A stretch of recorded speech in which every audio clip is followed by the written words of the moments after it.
저는 이런 관세 문제는 여야가 없이 같이 풀어나가야 될 문제라고 생각합니다. 그런데 이게 결국은 외교의 문제이기 때문에 경제의 문제고 관세의 문제지만 결국은 외교의 문제이기 때문에 야당이 갑자기 나서서 우리가 이 문제를 풀어볼게 할 수 있는 문제는 아니지 않습니까? 직접 나서서.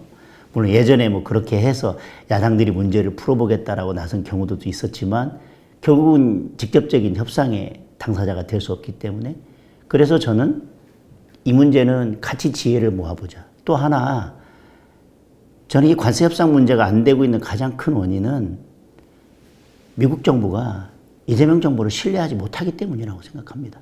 그게 중국과의 관계든 대북 문제든 아니면 다른 여러 가지 이유들에서 결국은 신뢰하지 못하기 때문에 이런 것들이 발생하고 있는데 그렇다면 그래도 여야가 정부와 함께 머리를 맞대고 문제를 해결하다 보면 그런 문제가 조금이라도 더 잘 풀릴 수 있다면 저는 뭐 그 어떤 노력이라도 해야 된다고 생각을 합니다. 그래서 관세 협상에 관한 여야 협의체를 구성하자라고 했는데 뭐 정부는 그럴 의사가 전혀 없어 보입니다.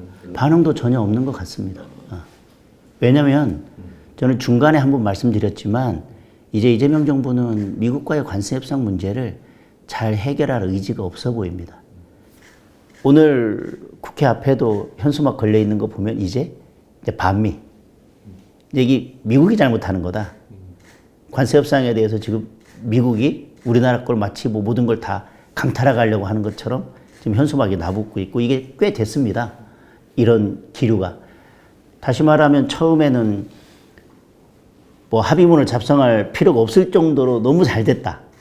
비서실장은 그랬나요? 100점 만점에 120점이다. 이렇게 했다가 어느 순간 이 거짓말을 감당할 수 없으니까 이제 하나씩 이제 풀어놓기 시작했지 않습니까?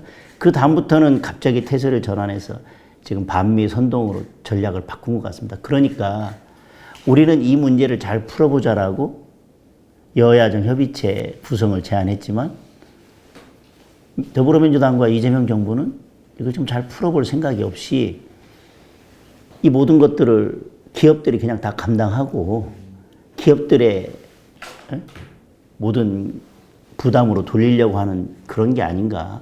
그러면서 결국은 실질적인 손해는 대한민국 기업들이 다 보고 책임은 정치적으로는 미국한테 책임을 돌리면서 그냥 이 정부는 빠져버리려고 하는 게 아닌가. 저는 그 가장 근본적인 이유는 미국과의 관계를 잘 풀어가려면 신뢰를 회복해야 되는데 그 단초가 어디 있냐면 미국에게 있는 게 아니라 중국과 북한의 관계를 어떻게 하느냐에 사실은 관계가 있지 않습니까?